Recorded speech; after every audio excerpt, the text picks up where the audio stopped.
இன்றைக்கி காலையில் கருவேப்பிலை வாசத்தோட தாங்க நாளே ஸ்டார்ட் ஆச்சு. 2 மழை வந்தது. வெட்டி விட்ட செடிகள்லாம் பாருங்கள், அப்படியே பச்சை பசேன்னு சூப்பராக தழைஞ்சு வந்திருக்கு. இப்போ பார்க்கறதுக்கு பாக்கு தோப்பா இல்லை கருவேப்பிலை தோப்பான்னு நமக்கே டவுட் வந்துருங்க, அவ்வளோ செடிகள் இருக்குது. இதெல்லாம் பாருங்கள், நல்ல பெரிய மரமாக இருந்துச்சு, நிறையா பூச்சி விழுகுதுன்னு அப்படியே அடியோடு வெட்டி விட்டுருந்தோம். இப்போ பாருங்களேன் எவ்வளோ சூப்பராக தழைஞ்சு வந்திருக்குன்னு. இந்த ரோ ஃபுல்லாக பார்த்திங்கன்னா கருவேப்பிலை மரம் தாங்க. அப்படியே 1-2 செடி இருந்துச்சு, இப்போ அப்படியே ஸ்ப்ரெட் ஆகி நிறைய வளர ஆரம்பிச்சிருச்சு. பார்க்கவே ஆசையாக இருக்குங்க.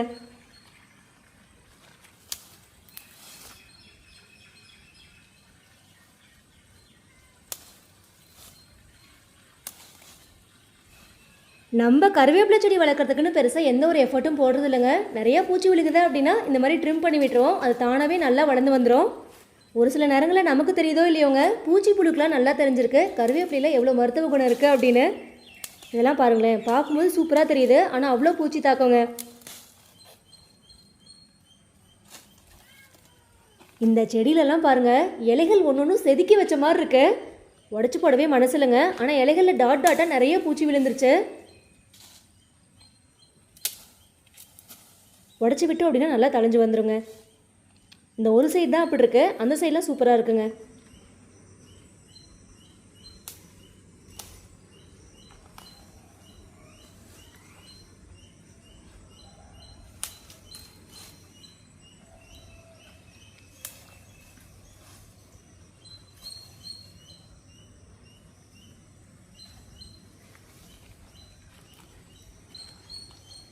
இந்த சைட் ஃபுல்லாக பாருங்கள், அப்படியே கண்ணை பறிக்கிற மாதிரி நிறையா இருக்குங்க.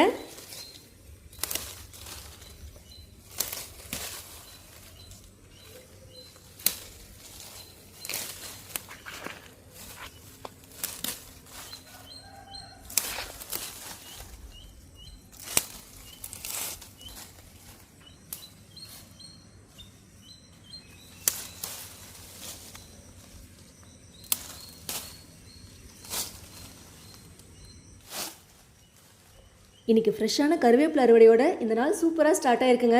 இதே எனர்ஜியோட அப்படியே நம்ம தோட்டத்தை வரோன்னு வள வந்துடுவோம். ஏன்னா இன்றைக்கி நிறைய காய்கறிகள் அறுவடைக்கு இருக்குங்க. அதோடு உங்களுக்கான ஒரு கேள்வியும் இருக்குது, மிஸ் பண்ணாமல் ஆன்சர் பண்ணிடுங்க.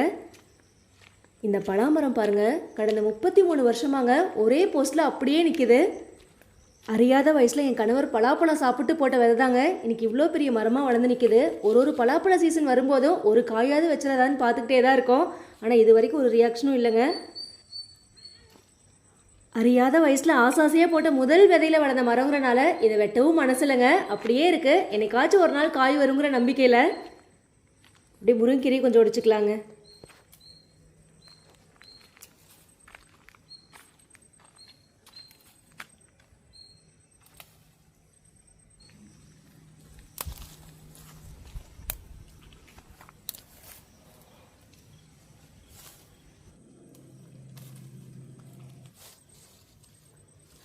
இன்றைக்கி நிலத்துலேயே டச் ஆகிற அளவுக்கு ஒரே ஒரு முருங்கைக்காய் மட்டும் இருக்குங்க, அதையும் பறிச்சுக்கலாம். இன்றைக்கி இதெல்லாம் விட ஒரு சூப்பரான சர்ப்ரைஸும் இருக்குது. சர்ப்ரைஸ் அப்படிங்கிறத விட பல நாள் எதிர்பார்ப்பு அப்படின்னு கூட சொல்லலாங்க. இன்றைக்கி நம்ம கதையோட ஹைலைட்டே இந்த நாட்டு நாவல் மரம் தாங்க. இந்த மரம் வச்சு கிட்டத்தட்ட ஒரு 12 வருஷத்துக்கு மேலேயே இருக்கும்.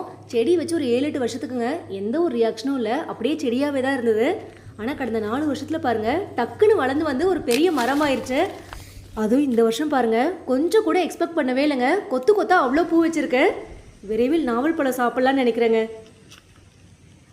நாவல் மரம் என்னைக்காச்சும் ஒரு நாள் காய்க்குங்கிற நம்பிக்கையில் தாங்க இருந்தோம், அது இந்த வருஷம் நிறைவேறிடுச்சு. அதுலேயும் ஒரு சிலர் சொல்லியிருந்தாங்க நாட்டு மரம் அப்படின்னாவே காய்க்கு வரத்துக்கு ரொம்ப லேட் ஆகும் அப்படின்னு. பட் 12 வருஷத்துக்கு அப்புறம் பார்த்திங்கன்னா இந்த வருஷம் சூப்பராக பூ வச்சிருச்சுங்க. அடுத்து அப்படியே நம்ம நாவல் மரத்தை ஒட்டி இருக்க இலந்த மரத்தோட ஸ்டோரி தாங்க.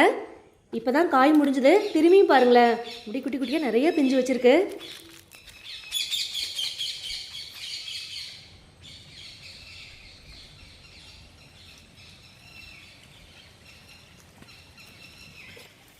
மலையிலந்தையும் செடி குட்டியாக இருந்தாலும் நிறைய பிஞ்சு வச்சுதுங்க. ஆனால் நிறைய பிஞ்சு பாருங்கள் அப்படியே காஞ்சி கீழே கொட்ட ஆரம்பிச்சிருச்சு.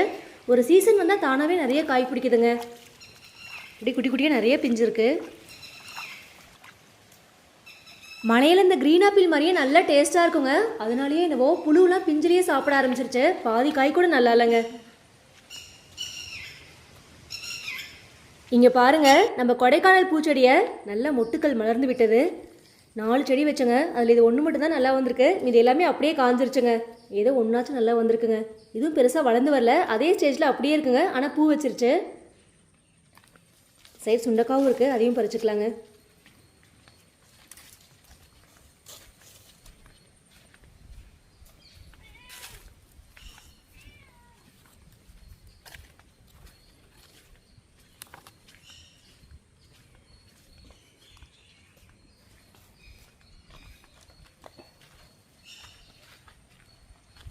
இந்த டைம் பாக்குத்தோப்பில் வச்ச கொடிக்காய் எல்லாமே கோழி கொத்தாமல் சூப்பராக வளர்ந்து வந்துக்கிட்டு இருக்கு.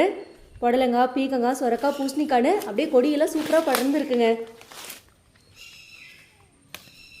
மணத்தக்காளி கீரை ஒரு செடி இருக்குது, அதையும் பறிச்சுக்கலாங்க.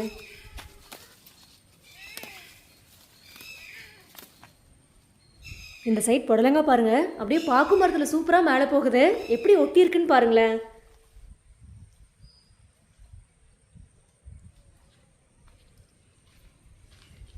இன்றைக்கி நம்ம மாமரத்துலேயும் நிறைய மாங்காய் அறுவடைக்கு இருக்குங்க, அதையும் பறிச்சுக்கலாம். இந்த மரத்தோட பெரிய ப்ளஸ் பாயிண்ட்டே பார்த்தீங்கன்னா கீழே உட்காந்தே மாங்காய் பறிக்கலாங்க. நிலத்துலேயே தொங்குற மாதிரி நிறைய மாங்காய் இருக்கும்.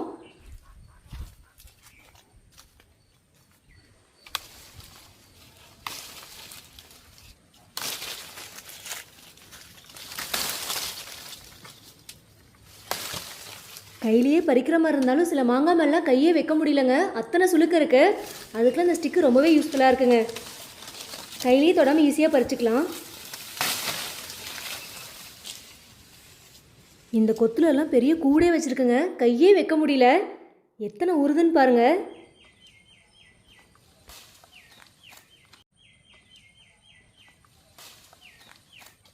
இன்றைக்கி இந்த ஸ்டிக்கர்னால பரவாயில்லைங்க, சுளுக்கையோட கடியிலேருந்து எஸ்கேப் ஆகிட்டோம். இல்லைனா கீழே நிற்க முடியாதுங்க. இந்த மாங்காய்லாம் பாருங்கள், அணிலா குருவியான்னு தெரில, பச்சையிலேயே நல்லா கொத்தி வச்சுருக்கு. இன்னும் நிறைய மாங்காய் இருக்குங்க. அப்பப்போ கொஞ்சம் கொஞ்சமாக பறிச்சுக்கிட்டோம் அப்படின்னா பழுக்க வைக்கவும் ஈஸியாக இருக்கும். இன்னும் அந்த சைட் பெரிய மரத்துலேயும் நிறைய மாங்காய் இருக்குங்க, அதையும் பறிச்சுக்கலாம்.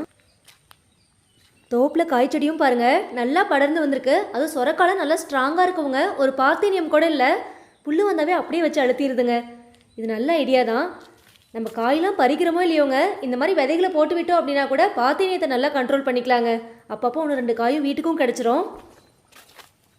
அப்படியே ஹைட்டில் பாருங்கள், ஒரு 4-5 மாங்காய் இருக்குங்க.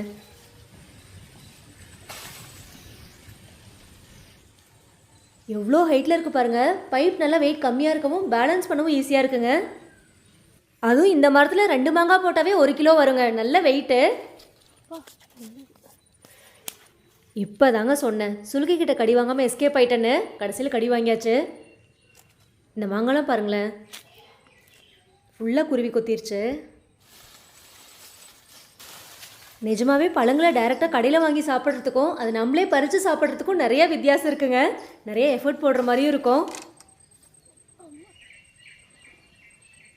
இந்த மரத்தில் பப்பாளியும் நல்லா பழுத்துருக்குங்க. ஆனால் எங்கள் வீட்டில் பப்பாளி பறிக்கிறதுக்கு இந்த ஸ்டிக் தேவைப்படாதுங்க. ஏன்னா என் கணவர் பயங்கர எக்ஸ்பர்ட்டு, அப்படியே வந்து குச்சியிலேயே தள்ளி ஈஸியாக கேட்ச் பண்ணிடுவார். பட் நமக்கு கொஞ்சம் தேவைப்படுங்க. நம்ம அழகாக அப்படியே பறிச்சிடலாங்க அடிப்படாமல்.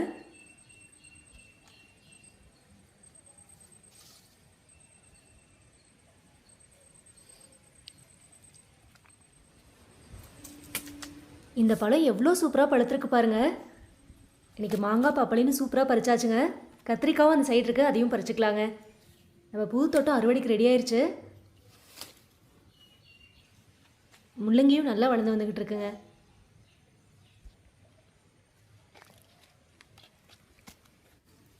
இங்கே பீக்கங்காய் சொரக்காய் செடியெல்லாம் மிக்ஸ் ஆகி தாங்க இருக்குது. ஆனால் அந்த சைட் நிறைய படர்ந்துருக்கு, ஆனால் இன்னும் பூ வைக்க ஸ்டார்ட் ஆகலைங்க. இங்கே பாருங்களேன், ஒரே ஒரு செடி தான், ரொம்ப கம்மியாக தாங்க படர்ந்தும் இருக்குது. நிறைய பூ வச்சு பிஞ்சு வச்சுருக்கு, நல்லா காய்க்கும் வந்துருச்சுங்க. இப்போ கேள்விக்கான நேரம். உங்களுக்கு ஒரு கேள்வி கேட்குறேன்னு சொல்லியிருந்தேன் இல்லையா, இப்போ ஒரு செடி காமிக்கிறேங்க. அது என்ன செடி அப்படிங்கிறத மறக்காமல் கமெண்ட்டில் சொல்லிடுங்க. நான் முன்னாடியே காமிச்சிருக்கேங்க, நிறைய பேர் கெஸ் பண்ணிடுவீங்கன்னு நினைக்கிறேன். பார்க்கலாங்க, இது என்ன செடி அப்படிங்கிறத மறக்காமல் சொல்லிடுங்க. இன்றைக்கி பலாப்பழமும் அறுவடைக்கு இருக்குது, அதையும் பறிச்சுக்கலாங்க. லாஸ்ட் இயர்லாம் பார்த்தீங்கன்னா கையிலேயே பறிக்கிற மாதிரி கீழே தாங்க இருந்துச்சு. ஆனால் இந்த வருஷம் பாருங்கள், ஏதோ பாதியாவது சேர் போட்டு பறிச்சுக்கலாங்க. 1-2 நல்லா மேலே போயிருக்கு. பலாப்பழம் உயரத்தில் இருக்குன்னு வருத்தப்படவே தேவையில்லைங்க. என் கணவரோட திறமையை மட்டும் பாருங்கள், எப்படி மேலே ஏறி பறிக்கிறாருன்னு. மரம் கொஞ்சம் ஸ்ட்ராங்காக தாங்க இருக்குது, பயப்பட தேவையில்லை.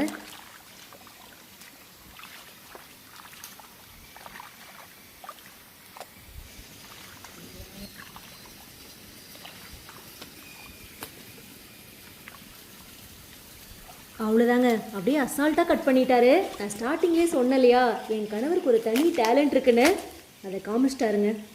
பலாப்பழத்தை கட் பண்ணிவிட்டு அப்படியே ஸ்ட்ரைட்டாக பார்த்தா சூப்பராக ஒரு பப்பாளி பழத்திருக்குங்க. இந்த மரத்தோட செகண்ட் பப்பாளிங்க இது. பப்பாளியை பறிச்சுட்டு அப்படியே இந்த பக்கம் ஸ்ட்ரைட்டாக பார்த்தா 2 மிளகுங்க. அப்படியே சூப்பராக இருக்குது பறிக்கிற அளவுக்கு. அதையும் பறிச்சுக்கலாங்க. நல்ல கலர் மாறி இருக்கு. இன்றைக்கி நம்ம கூடயே மஞ்சள் பச்சை சிகப்புன்னு பார்க்கவே செம்ம கலர்ஃபுல்லாக இருக்குங்க. இன்றைக்கி மாங்காய், பப்பாளி, பலாப்பழன்னு சூப்பராக அறுவடை பண்ணியாச்சு.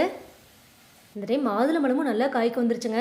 லாஸ்ட் இயர் தான் இந்த கன்று வாங்கி வச்சுருந்தேன். எல்லாமே நிறைய பூ வச்சு எவ்வளோ கொத்து கொத்தாக அப்படியே காயும் பிடிச்சிருக்கு பாருங்கள். விரைவில் மாதுளம்பழமும் அறுவடை பண்ணிடலாங்க.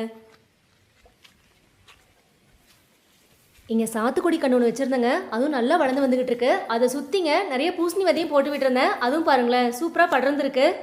சீக்கிரமாக பூ வச்சுருங்க. இந்த சைட் வாழைப்பூ ஒன்று இருக்குது, அதையும் பறிச்சுக்கலாங்க. தேன் வாழைப்பூங்க இது.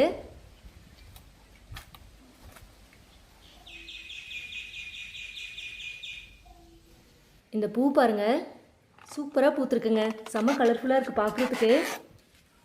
அவரை செடியும் காய் முடிஞ்சிருச்சுங்க. ஆனால் இலைகள் காயறதுக்கான அறிகுறியே இல்லை. அப்படியே பச்சை பசையேனே இருக்குங்க.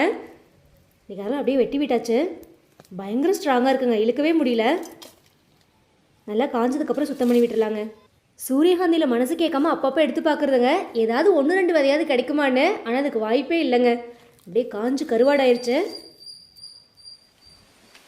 இவ்வளோ நேரம் மா, பலா, பப்பாளின்னு ஒரே பழங்களாக பறித்தோம். இப்போ காய்கறி வேட்டை தாங்க. ஏன்னா நம்ம புது தோட்டத்துக்குள்ளே என்ட்ரி கொடுத்துருக்கோம். பீக்கங்காய், பொடலங்காய், அது இன்றைக்கி மெயினாக வெங்காயம் ஃபுல்லாக அறுவடை பண்ணிடலாங்க. இந்த பீக்கங்காய் வெரைட்டி பாருங்கள் எவ்வளோ நீளமாக இருக்குன்னு. இன்றைக்கி பொடலங்காவும் இப்படி தாங்க இருக்குது. நிறைய காய் இருக்குது, அதையும் பறிச்சுக்கலாம். பூசணிக்காய் பாருங்கள், லாஸ்ட் டைம் பூ வச்சுருக்குன்னு காமிச்சிருப்பேன். இப்போ அப்படியே குட்டி பிஞ்சிருக்குங்க. இது நல்லா பெரிய காயாக வர மாட்டிருக்குங்க. அதான் இலைகளுமே நல்லா பெருசாக இருக்குது. புடலங்காய் பூவெல்லாம் பிஞ்சாக மாறிடுச்சுங்க. குட்டி குட்டியாக நிறையா பிஞ்சு வச்சுருக்கு. ரெகுலராக காய் இருந்துக்கிட்டே இருக்குங்க. இன்றைக்கும் நிறைய அறுவடைக்கு இருக்குது, பறிச்சுக்கலாம்.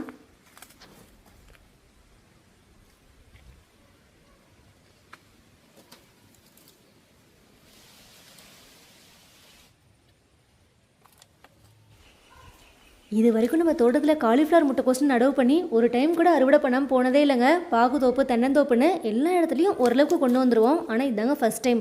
ஒரு பூ கூட கரெக்டாக கொண்டு வர முடியல. இந்த பூலாம் பாருங்கள். புடலங்காய் கொடி எங்கே ஸ்ப்ரெட் ஆகி வந்திருக்கு பாருங்கள். இங்கேயும் ஒரு காய் இருக்குங்க, அதையும் பறிச்சுக்கலாம். நாட்டு வெண்டைக்காவும் காய்க்கு வந்துருச்சுங்க.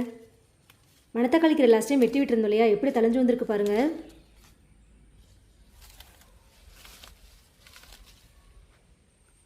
அடுத்து நம்ம ஃபேவரட் பீக்கங்காய் டைமுங்க. பீக்கங்காய் மட்டும்தாங்க எப்பவுமே நம்மளை மனம் வருத்தப்படுற அளவுக்கு வைக்காது.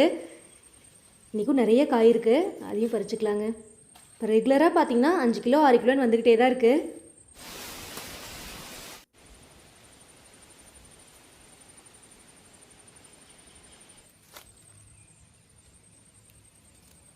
இந்த கார்னர்லேயுமே கொஞ்சம் நீலக்காய் தாங்க. வேலிக்கு அப்படியே இந்த பக்கம் பாருங்கள். பாக்கு மரத்தை சுற்றி அப்படியே பூனைக்காளி தாங்க. லாஸ்ட் டைம் மேலே படர்ந்து இருந்துருச்சு இல்லையா, அந்த விதைகள்லாம் எடுக்க முடியலங்க. அது ஃபுல்லாக கீழே விழுந்து அத்தனை செடி முளைச்சிருக்கு. இந்த பக்கம் பரவாயில்லைங்க, முட்டைக்கோஸ் வந்து காய்க்கே வந்துருச்சு. அந்த சைட் கொஞ்சம் ஃபெயிலியர் ஆனாலுமே இந்த சைட் பரவாயில்லைங்க, நம்ம கவலைப்பட தேவையில்ல. மெயினாக நம்ம ஊருக்குலாம் காலிஃப்ளவர் முட்டைக்கோஸ் வைக்கிறோம் அப்படின்னாவே சம்மர் டைமில் அவாய்ட் பண்ணிக்கணுங்க. கொஞ்சம் சரியாக கொண்டு வர முடியறதில்ல. இன்றைக்கி வெண்டைக்காவும் கொஞ்சம் இருக்குது, அதையும் பறிச்சுக்கலாங்க.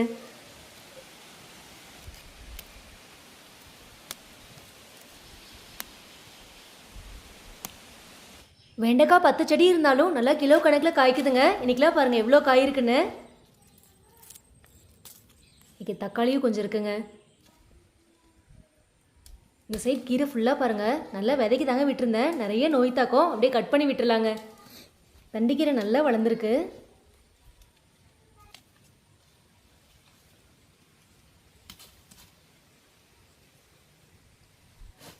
ஃபைனலாக வெங்காய அறுவடைக்கு வந்தாச்சுங்க. இன்றைக்கி நல்ல ஒரு காற்று. ஒரு 4-5 பார்க்கு இன்றைக்கி பிடிங்க எடுத்துக்கலாங்க. அப்படியே கொஞ்சம் கொஞ்சமாக அறுவடை பண்ணிக்கலாம்.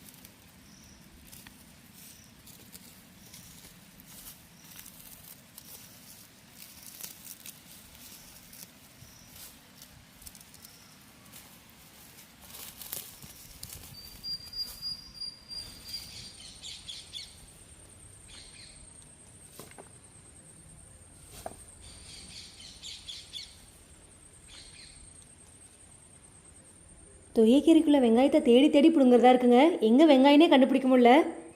ஆனால் ஓரளவுக்கு நல்லா வளர்ந்துருக்குங்க இந்த சைடும். இன்றைக்கி ஒரு 4-5 பார் மட்டும் இந்த சைட் பிடிங்காச்சுங்க. அப்படியே கொஞ்சம் கொஞ்சமாக பிடுங்கிக்கலாம்.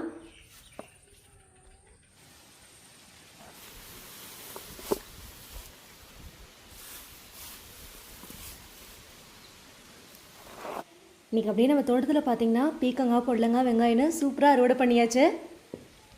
இன்றைக்கி டேவோட எண்டுக்கு வந்தாச்சுங்க. இன்றைக்கி நம்ம தோப்புலையுமே பார்த்திங்கன்னா 2-3 பப்பாளி நல்லா பழமாக இருந்துச்சு. அதையுமே பறிச்சுட்டு வந்துடலாம் அப்படின்னு. எப்படி காக்கா கொத்துதுன்னு பாருங்கள். இது வரைக்கும் நான் காக்கா கொத்தி பார்த்ததே இல்லைங்க. இதான் ஃபஸ்ட் டைம் பப்பாளியை காக்கா சாப்பிட்றத பார்க்குறேன். இது குட்டி மரம் தாங்க. அப்படியே 3 பழம் சூப்பராக பழுத்திருக்கு. அதில் 1 குருவி கொத்திருச்சுங்க. 3 எப்படி இருக்குது பாருங்கள், ஒரே மாதிரி பழங்க. இந்த மரத்துலேயும் பாருங்கள் காக்கா கொத்துனது போக 2 பழம் சூப்பராக இருக்குது. அதையும் பறிச்சுக்கலாங்க.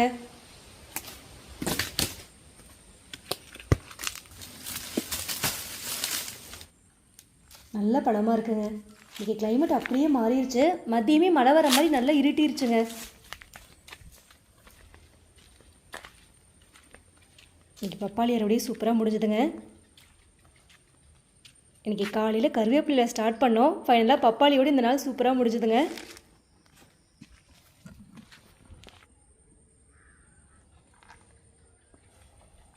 இன்றைக்கி நம்ம தோட்டத்தோட பயணம் சூப்பராக முடிஞ்சுதுங்க. நீங்களும் என்னோட சேர்ந்து நிறைய விஷயங்கள் இந்த பயணத்தில் தெரிஞ்சிருப்பீங்க அப்படின்னு நினைக்கிறேன். நெக்ஸ்ட் இதில் ஒரு சூப்பரான அப்டேட்டோட திரும்பி உங்களை சந்திக்க வரேன். பாய்.